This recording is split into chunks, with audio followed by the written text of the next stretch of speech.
Welcome. Welcome. We are on episode 10. Yay. Wow, we made it this far. That's right. Today we're talking about 4 reasons why we stay in dead-end relationships. Mm-hmm. And today is actually the last episode of season 1, titled The Art of Relationships. So this sounds like a good ending topic. Yeah, and it better be good. Yeah. In 2 weeks, we will be introducing the first episode of season 2. And the reason that we started with season 1, The Art of Relationships, is because relationships are a really good entry point into us understanding our inner world. Mm-hmm. They really are. They're the place of the mirror where we are faced with the consequences of our thoughts and feelings and actions. Yes. It all comes to bear in the mirror of relationships, no matter what kind of relationship. Mm-hmm. So it's a fantastic place of learning, and we'll talk a little bit more about that. Yeah. But it's also has been a really good entry point for us into the world of podcasting because it's a pretty easy topic to talk about. Yeah. Yeah. Lots of issues, lots of triggers. Mm-hmm. Everyone has relationship challenges. Yep. And really, we all need to. Yeah. Because this is the work that we need to do. Yeah. You know, let me just say one more thing about that. And the way that we look at it in Magenta is actually relationships is where the new mysteries happen. So the old mysteries, just to give a super high level summary, is where the evolution of consciousness actually was forecast.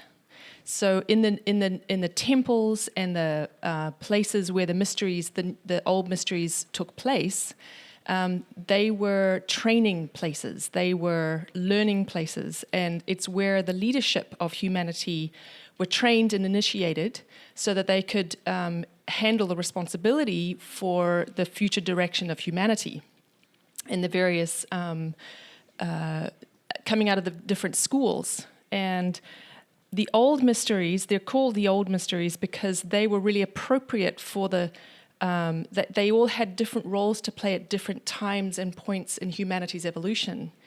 But in our time, things have changed. And now the new place of mystery, I would like to propose, is now between us.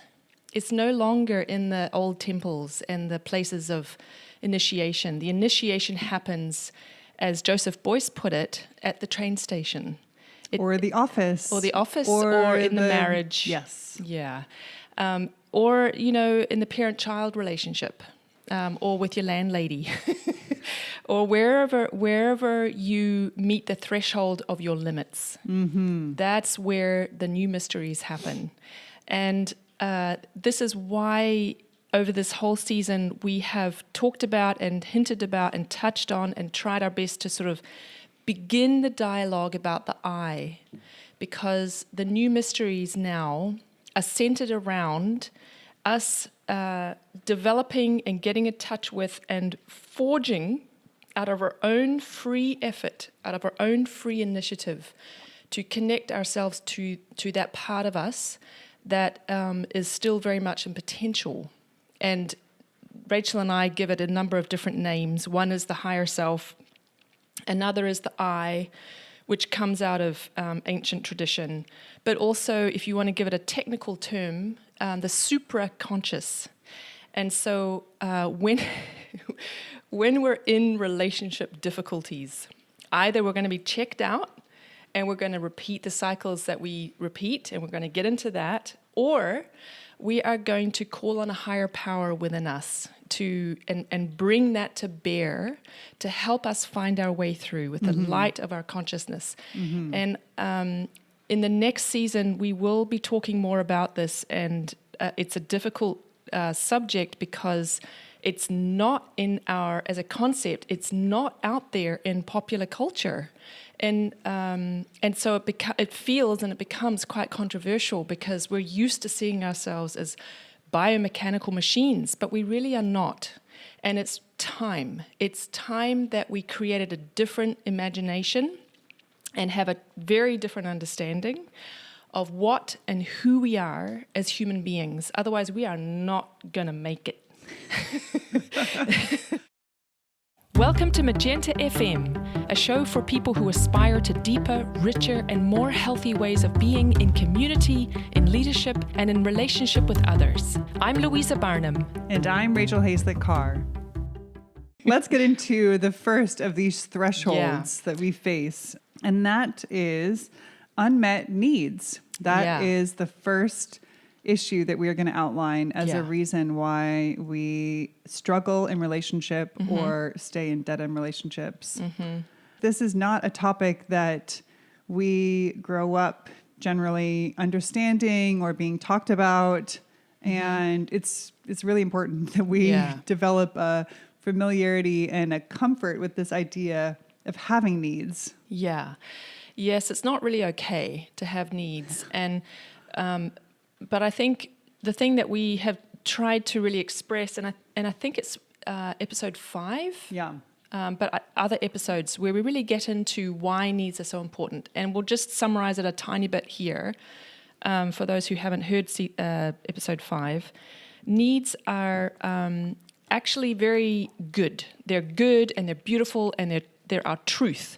Needs like a need for recognition, need for safety, need for autonomy, independence, need for harmony, for connection, affection. These are beautiful needs, but the other characteristic of them is that they're very archetypal. Like, it doesn't matter what culture you come from or language you speak, you can relate to these words, obviously not necessarily in English, but there's equivalence because they are archetypes. And the thing about them is we go through life, we inherit from our family of origin the needs that we're allowed to have and the needs that we're not allowed to have, often. But they're also cultural inheritances and the tendencies that we have around needs. And what's really has been a big part of my work in coaching is helping people connect to what they actually need. And oftentimes, the things that they actually need are the things that they have forbidden for themselves to want. Let alone ask for. Yes. And the reason, so that's a good point, because the reason why this is so important is because if we don't know what we need, then we don't know why we're so resentful. The needs are there, whether we like it or not. The question is, are you connected to what you need? Do you know what you need? Because somewhere in you, you know, and that's the place, that's the force, that's the pressure out of which a lot of your mood and your feeling life arise. So the thing about needs, to your point, if you don't know what they are, then you can't ask to get them met. And sometimes the person that you need to ask is yourself. Like, if you have a need to broaden your life experience, let's say if you're a young person and you have this longing to go out into the world and get away from your small town and the small town mentality and get out into the world and have some experiences, which is very appropriate for a 20-something. Before you settle down and have kids and have responsibilities, there's this precious time in life. That's a very beautiful need to get out there and have all these experiences while you still can. And if you don't allow yourself to have that need, then you don't, like, nobody else can meet that need for you.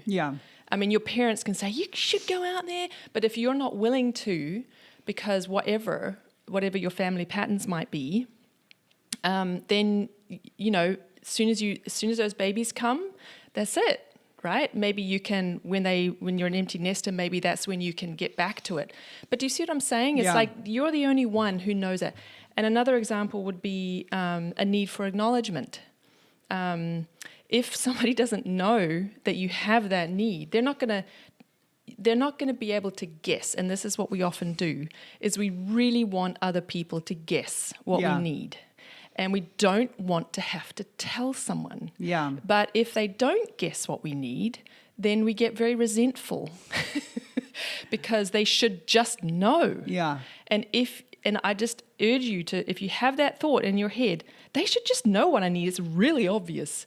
I want you to understand that it's not obvious at all. No. And it's not their job to guess. And it's just as satisfying to receive it. You can allow yourself to appreciate receiving it just as much after you've asked for it as if they were to guess themselves. Like sometimes my husband comes home from work and I know what I need. I know I need some acknowledgement for like, babe, I have to tell you all the things that I did today. And I really need some acknowledgement and some appreciation because I'm just here by myself with the little babies. And so I need you to please acknowledge, look at all the laundry that's done. Look at how beautiful the kitchen looks. Oh, yeah. Look, I've got some food. And he is just so happy to that's so see all of that and sweet. acknowledge Yeah. it.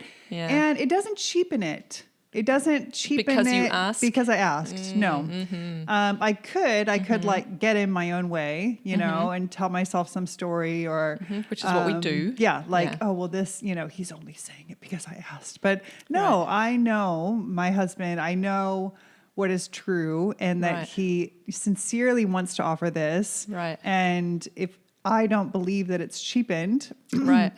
by having to ask for it, Right. then it's not. Right, right. Now, and it's tricky terrain because a part of the challenge that comes with needs, and the reason why it's so hard to get to that level, is because our needs are so great. Partly because we may have never had them met before. And the other reason is because we have beliefs that surround that need. And one of those beliefs is, I can't get it met.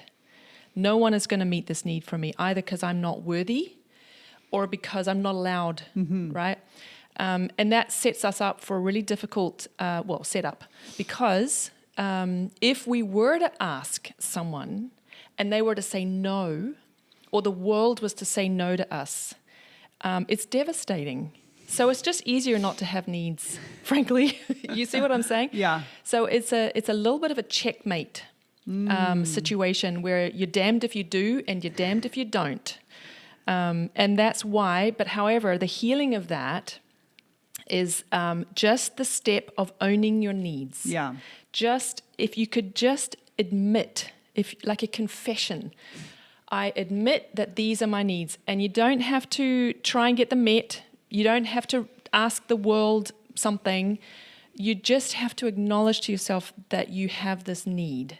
And I promise you there's healing in that because you are seeing yourself. And this is the thing about issues of recognition of worthiness.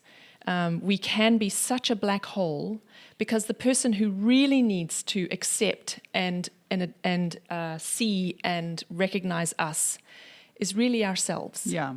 And so what we're proposing is sort of is twofold. You know, you do your work of owning your own needs and learning to meet your needs, and you are in the world, and we can make requests, and we encourage you to make requests of not only our partner, but of others in your life too. You know, don't put all your needs onto one person, and leave the other free. Yeah, let them say no if they need to, or negotiate. Yeah. Because everybody has needs. Yeah. And if, that person might be able to meet your need, but you might be able to meet their need at the same time. Like, who knows what unexpected magic can arise. Yeah. Okay. Number 2 is our strategies. We use very unfortunate strategies to try to meet our needs. So let's get into strategies a little bit. Okay. Well, in order to understand strategies, you have to have clarity around needs, because strategies is where we try and get our needs met. And pretty much everything that we do is a strategy to meet a need. Everything. What we say, what we do, moving around the house, everything. But we're so unaware of, the quality or the manner of our strategies. So, for instance, if we are cold and we wish to be warm, are we going to go around being cold, or are we going to try and meet that need for warmth? Like me, I'm dressed head to toe in wool because I hate being cold. And I love to wear wool. It's very fun for me. I've got like New Zealand wool, I've got Irish wool, I'm like covered. And it's easy for me to do that. But my daughter, she's always complaining about the cold and she's never wearing enough clothes. I'm like, why? And that's the question, why? Yeah. So if we were to talk about something a little more high stakes, like relationships, if we have unmet needs, we're going to have strategies. They're going to be either unconscious or they're going to be conscious. If they're unconscious, then I'm very confident that they're going to be strategies that will get us the opposite of what we actually need, which is a really interesting phenomena to observe, and I've observed it over and over again. So because of the pressure and the wounding that surrounds unmet needs, is inevitable that we're going to find dysfunctional ways of trying to get our needs met. And by dysfunctional, I mean they're going to get us the opposite. Yeah. Like, for instance, using aggressive or even violent strategies in relationship. A lot of our communication, like when we're arguing or when we're accusing someone or if we're feeling resentful, often our communication can be aggressive, or even in non-violent communication, we talk about it as violent. And what's interesting is we do this, but what we really need is connection and to be understood and to be heard. But what we end up by doing is pushing the other away. So that's what I mean by getting the opposite of what we actually need. Yeah. So strategies is a really great place to observe your behaviors and to observe this phenomena for yourself. First of all, you have to understand what your needs are so that you can understand why you're using the strategies that you're using. Right? Yeah. So another example would be having a need for more freedom and more autonomy in your relationship. But instead of going about that in sort of a more direct way, because you're conflict averse or codependent, or you don't want to rock the boat, so you sneak around and like hide and try to get your need for freedom and autonomy met without the other person knowing, but then you're actually not free. You are just, then you then become a slave to your, white lies, and you're sneaking around and you're, don't let them know that this happened because I'll get into trouble. And you sure will. Yes. Yeah, that's one example. That's a good example. That's a very good example. Yeah. So strategies are a big place of observation. Yeah. And maybe the question is, are your strategies getting you what you need? Yeah. Or are they really not? And again, it's like confession. Like, you don't have to fix it. You don't have to do anything about it. You just have to begin the work of observation.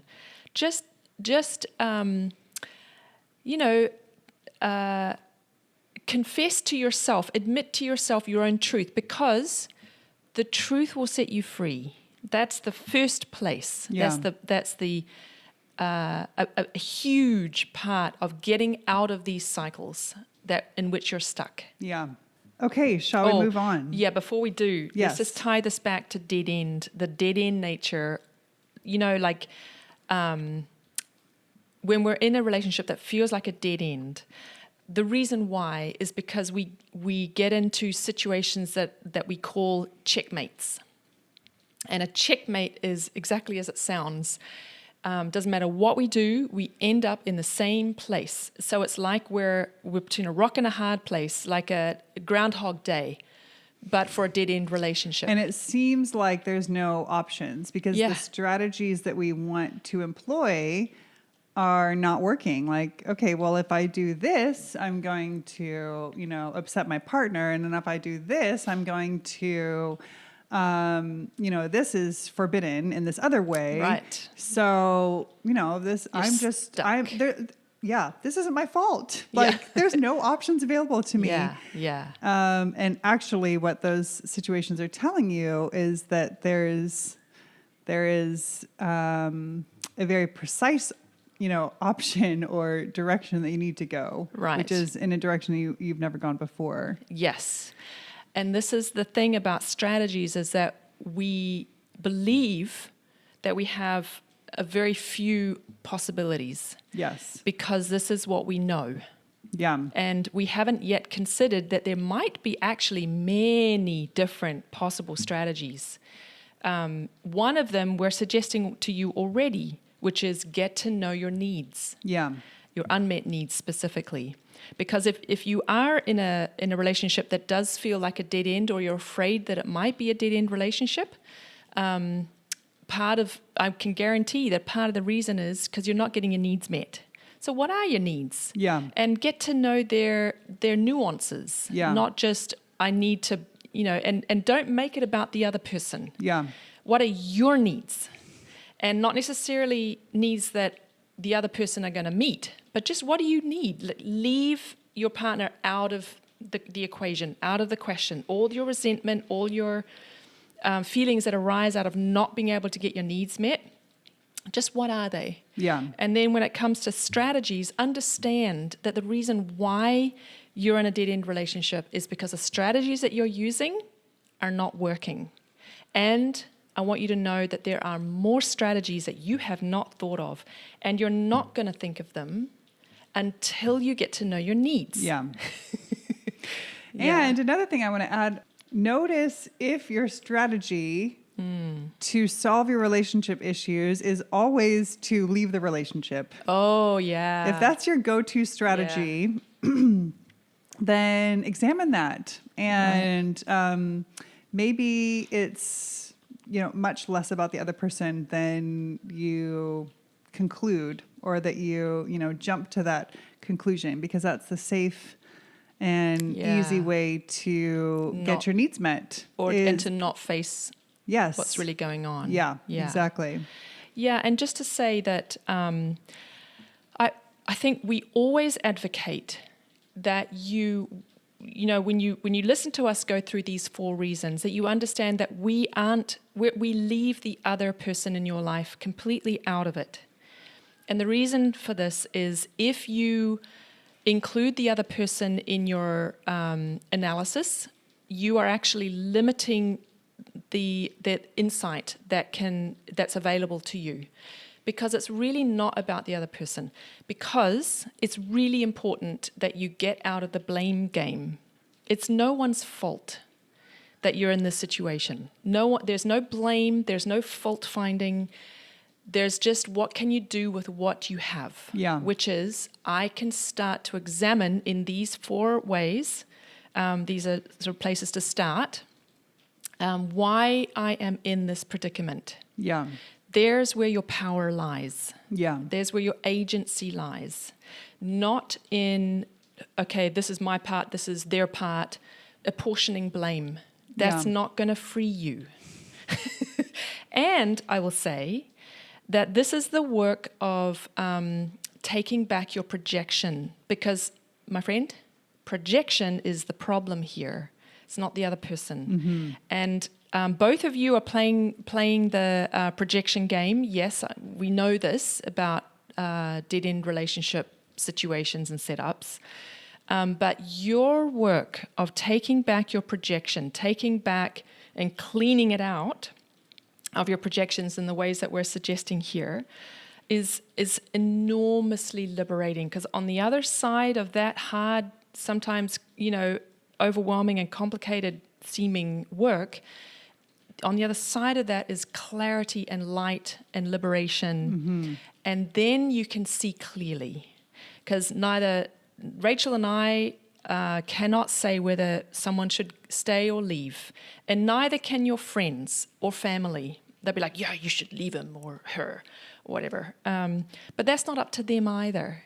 Only you can do the work of taking back your projection, owning your shadow, owning your part in being there in the first place, and seeing that this relationship in your life is actually a mirror. There's lemonade to be made here. And that lemonade is going to serve you the rest of your life if you're willing to do the work. Yeah. Yeah. Okay, well, on that note, let's take a break, and then we will come back and get into point number 3. Awesome. Okay. Hello, thank you for watching or listening to today's episode of Magenta FM. We want to take a moment and tell you that we have a lot of useful resources for you on our website at magenta.fm. And actually, we want you to know that we're now regularly holding and hosting webinars. And in those webinars, we dive into some really juicy and challenging topics. We don't just do a bunch of downloading. We actually do exercises. We bring tools. We journal right there and then, and we do plenary, and of course, lots of Q&A. So you can go to our website at magenta.fm. You can sign up for the next available webinar, and we're holding those on a regular basis. So we hope to see you there. And lastly, one of the best ways that you can support our show is by sharing it with friends or family please. who you think might find it helpful or interesting. So you can just pause the show right now, text your friend a link to magenta.fm/podcast, and there they can see all the episodes and listen to the most recent one or one that jumps out at them. And we really appreciate your support. Thank you so much. Welcome back. Welcome back. So, number 3 reason is that we are too scared to face the past history of our patterns. So what do we mean by that? Do we mean our own past, our family's past, our ancestors' past? All of it. Yes. So there's an origin story behind why you're in this situation. And that origin story it has both light and dark. And it's a beautiful story. It's a painful story. There's a lot of love and a lot of pain in it, but you need to face it either way. And it's complex, maybe even. But there's a lot of really interesting stuff there. So what happens when we're in relationships is we are recapitulating what we've learned, what we've absorbed, obviously from our parents, and they've absorbed from their parents, and it goes on back. And what I've noticed is that there can be these, I don't really have a good way of describing it other than energetic structures that are passed down through the families. And each individual who receives these energetic structures can either take that on or they can pass it on to their children, right? So the invitation, and you're always free to take this invitation or not. The invitation is to get to know this energetic structure and to learn the origin story. And I don't mean, 7 generations ago, grandma, was a mean old lady to her kids. I don't mean that kind of origin story. I mean, what is this energetic structure? What is it made of? How, what need, for instance, in my family of origin, we didn't really have needs. We just, we either got on with things and just, I'll deal with it tomorrow, or I won't even think about it because I don't know how to deal with that, so I'll just not. Or we just simply didn't have needs, So I have my own origin stories that I've had to get to know in order to face where I'm stuck in relationship. Yeah. And relationship patterning is really deep. It runs deep in us. But again, if you bring it to your consciousness, you don't have to fix it. You don't have to do anything. You just have to use the light of your consciousness to see it. Yeah. And this is the power of the eye. And we should talk a little bit about the strength of the eye and the need for the strengthening of the eye to do this work, so that we don't get sucked into trauma or depression or just more of the same. More helplessness, because it can be a frightening proposition to face trauma, especially. Yeah, face trauma, go into, childhood wounds, revisit painful memories. And I think That's true, and I think a lot of people they can't or they won't because it's too painful, which I completely understand. And to your point, Rachel, the thing that really enables us to do so without getting lost in the pain or lost in the darkness, and because so often we are loved but not seen, and the consequences of that, have far-reaching effects. Part of the challenge of getting to your origin story is that it can be, especially if you are dealing with a traumatic childhood, it can be re-traumatizing, and we are afraid of re-traumatizing, and for a very good reason, because it's dangerous. Yeah. And this is not well enough understood, I don't think, in talking therapy contexts. We can't bypass, which is some alternative modalities definitely work on bypassing, but we also can't face it head on because it's re-traumatizing. And it's known that it actually doesn't work to go back into the original trauma and re-experience it for obvious reasons. And so how do we do this? Well, I think what Rachel and I really are advocating for, and this is why knowledge of that we have this higher aspect to ourselves is so incredibly important, because if we strengthen our connection to our I, to this to our supraconscious nature, what happens is we become strong enough to face the truth without re-traumatizing, without losing ourselves in the abyss. Yeah.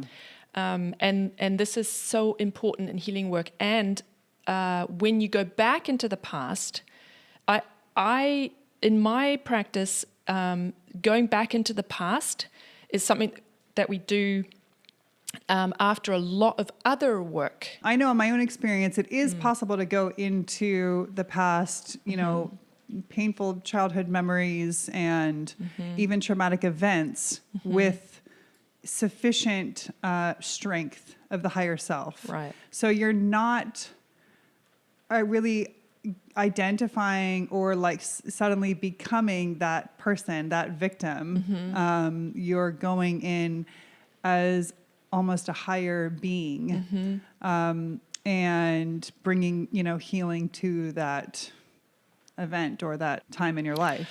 Yeah, and there's methods of approaching that work, especially with complex trauma and adverse childhood experiences, where you can actually go back. I call it time travel. You go back in time, but you have to have you have to have certain practices that you're doing every day, meditation basically, because you're strengthening your connection with your I, so that you can use that as the healing proponent. It's like you're going back and you're doing attachment parenting. Yeah. So it's quite well known in trauma therapy circles, but not so well known in the wider circles of talking therapy practices. But it's very important, because if you don't have a strong enough I, you're going to identify too closely with that wounded part in you. And that's what's so dangerous about that.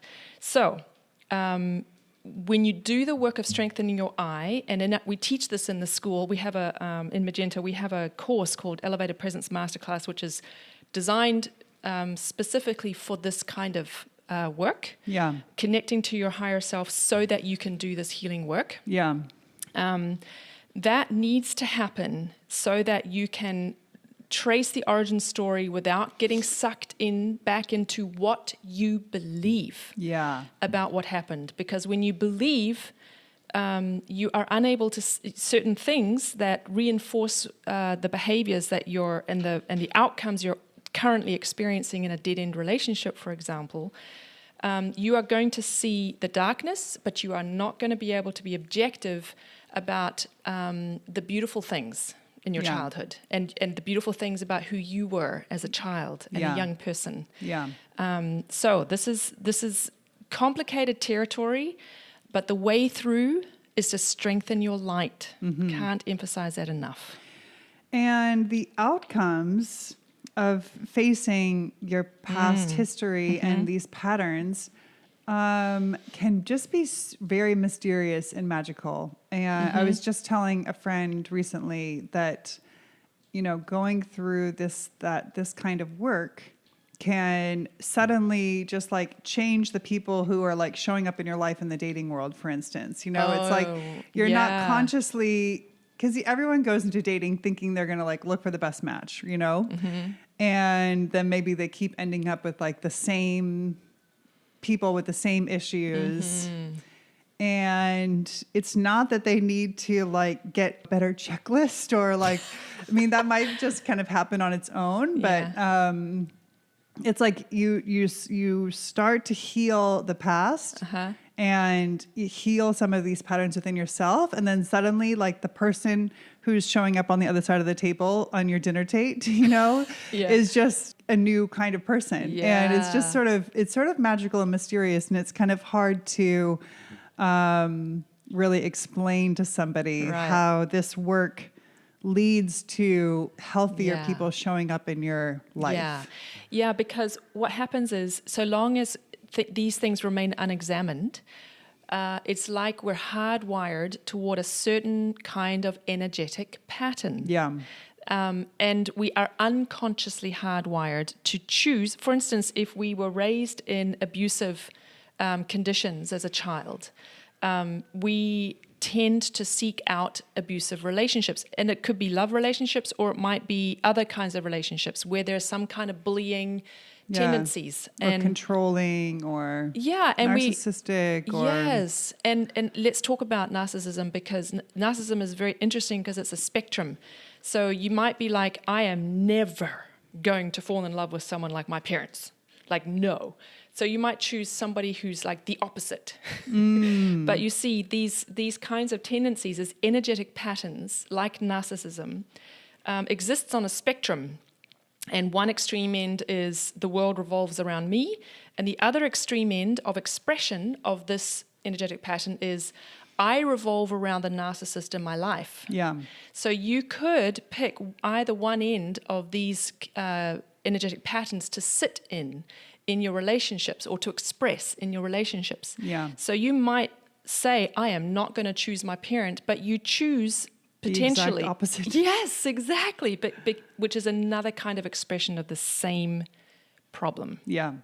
So it's hard to acknowledge, how we are repeating or walking in the footsteps of our parents, or our ancestry. But it's very liberating if we can start to recognize the patterns and how they're being expressed in us. Yeah. Especially if we're in a dead-end relationship. If you're in a dead-end relationship at this moment, it's really important that you acknowledge that you're repeating a pattern. Mm-hmm. Would you like a serious solution to your people problems? One that is deep and lasting? Would you like to be able to raise the quality of interactions you have with the people in your life and work?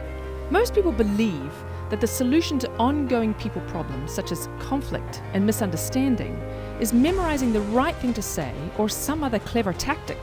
However, there are always situations where such tactics simply won't apply or succeed. Instead, you need something that can help you be present and generative in every interaction, every moment, no matter how unexpected or difficult or how high the stakes are. The truth is, you can shape the interactions you have merely through the quality of your presence. Unfortunately, an authentic and elevated quality of presence doesn't come easily or naturally any more than playing the violin does, because it's a trained and honed way of being. Like a master of Tai Chi, you can learn to work with the social spaces between you and others, not with manipulation, nor with dominance or force, but with a greater freedom, greater understanding and generosity, and a stronger presence of mind. Imagine having the kind of presence that commands respect, not because you're the alpha, but because others rise to meet you there. Imagine attracting in your life and work the kinds of high-functioning relationships that you long for. Magenta Academy for the Social Arts has developed a path to help you grow an elevated presence. Join the Elevated Presence Masterclass, where you will begin building a foundation for transforming your relationships. Enrollment opens soon, don't miss out. Go to magenta.fm/elevated presence to get on the waitlist. Okay. Number 4. All right. Fourth and final point Yeah. to cover today is that we aren't prepared or willing to face our own culpability in the dynamic of our relationship. Yeah, I'm Ouch. sorry. I'm sorry. Yeah. It can seem like it's really the other person's Yes, fault. And yes. it's so easy to say, well, I'm the nice one, or Yeah. I'm the one that's doing all the work Right. and they're not doing anything. Right. So Right. how the heck could it be my fault? Yeah. Yeah. And that's reasonable, especially if your partner is spiraling down, circling the drain, as my husband and I call it. And you're looking at them going, this is a dead-end human being. No wonder I'm in a dead-end relationship. I mean, right?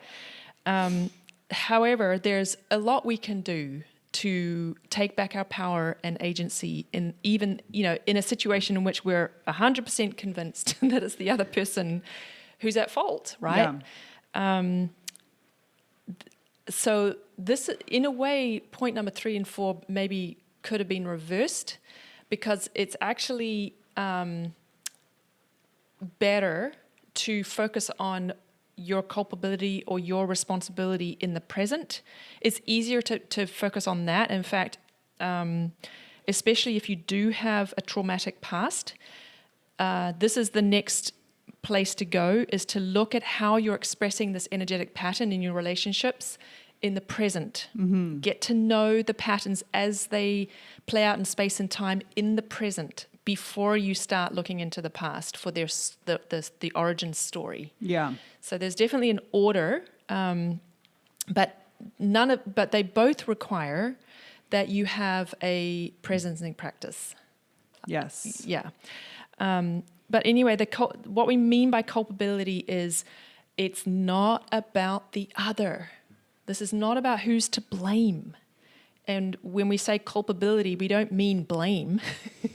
We mean learn to own your projection. So there's a lens through which we look through and assess everything in the world, all the relationships, all the people.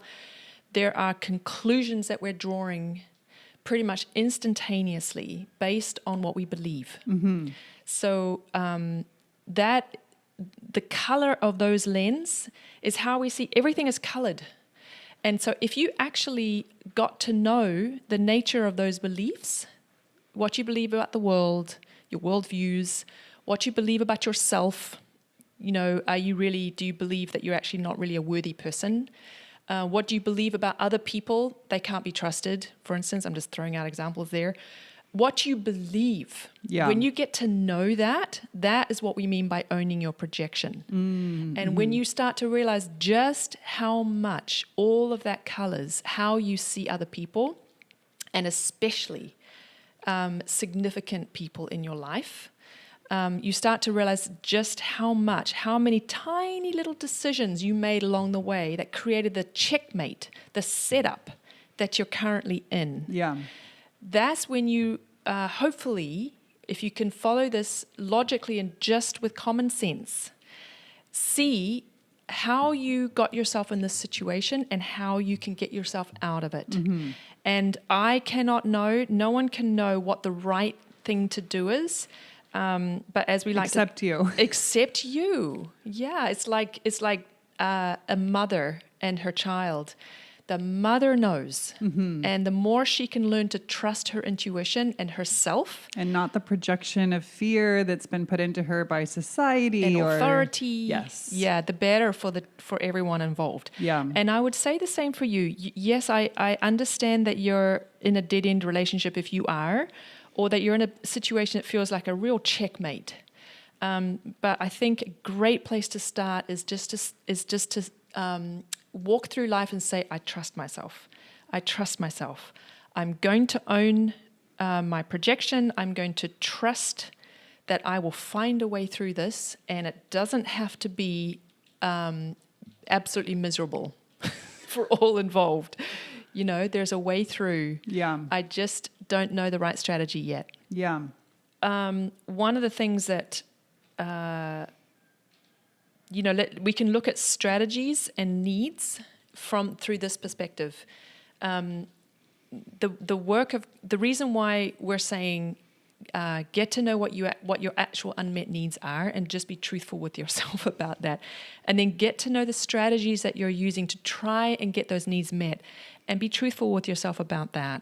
You don't have to fix it. You don't have to do anything about it. You just have to get to know it, because the truth will set you free. We were saying that earlier. This is the work of owning your projection. This is taking responsibility for why you're in this situation. This is learning the lesson that life is trying to teach you. This is what I mean by initiation. Yeah. And the initiation space between us. Right. Like you're up against what feels like an impossible threshold. You may learn that if you get in touch with your need and you explore new strategies, that everything transforms around you. I mean, beginning with yourself, but then around you that's mirrored, and maybe even in the partner that you're with right now, who you never thought was capable of meeting you in the way you wanted to be met. Yeah, because you never asked. Yeah. And you start asking, and all of a sudden they're like, oh, thank God. Now I finally know.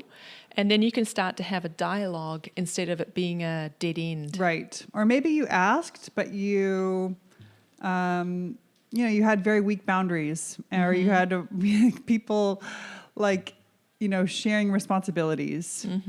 Maybe you were just are a pushover, to be frank about it. Yeah. Right. And, there's a pattern develops of someone sort of taking advantage of like the pushover, Right. who kind of takes on the burdens and doesn't want to, avoids conflict. And maybe that's your culpability, is your own aversion to conflict. Right. Like when my husband sets a really clear boundary with me, sometimes I'm like, oh, okay. I hear ya. Yeah. It's because it's a surprise. Yeah, maybe. exactly. Yeah. So, or you could be the opposite. You could be like, you're making all the money, and you come home and you have to do the dishes, and you have to make sure that there's food in the fridge, and you're just looking at your partner going, where are you? And and when you ask to get your needs back, could you please do the shopping? Could you at least make sure, that you're doing something to make a contribution? That the way that you're asking, the way your strategy is so loaded with blame that the other person, so it's like there's this really interesting setup with this kind of dynamic. The other person it becomes more and more ashamed and more like unworthy in themselves, that they're less and less able to show up, and you're compensating by becoming more and more overbearing. Yeah, we have a kind of instinctive reaction to someone having a really overbearing demand to us. Yeah, it's awful. That we're just immediately like, no, just like, I don't care what you're asking. Like if you're forcefully telling me to do something, my instinct is going to say no. Well, it's either pull say away. no, or be passive aggressive. Say yes, but I forget. Yes, that's right. Or I disassociate and I just begin to check out of the relationship more and more. Maybe I take on the burdens, but my warmth and love and affection and appreciation and gratitude and all of that, falls to the wayside. Yeah. And I'm just become more of a business partner. Yeah, more resentful. Yeah. Yeah, and so it's not like it always takes two to tango with a dynamic. Yes. However, what the piece I really want our listeners to understand is that by demanding that the other person take responsibility for their part in the relationship dynamics is actually a zero-sum game. Yeah. I know that sounds reasonable, and it's a lot of advice out there, but I'm telling you that is not where your power is. Yeah. They may or may not ever take Yeah. responsibility for their part in the harm done or the relationship dynamics. Your healing and emancipation should not be dependent on someone else owning it or not. Yeah. So this is the key to agency and taking your power back. Don't make it about the other. Don't apportion blame. Yeah. 60% of there, 40% over here. This is not going to help you. Yeah. I talked to a friend who went to therapy around the time of their divorce, and they said that all they spent in the time talking in therapy was like, well, I don't really know what's my fault, what's their fault. And they just circled around this idea and just went nowhere. Oh my God. So Yeah. it really gets you nowhere. It really gets you nowhere. That's right. And we want you to get somewhere. Yeah. We want you to find your way through, because there's something really beautiful in this terrible experience of dead end. And we want you to find that and find the jewel in the pain. Yeah.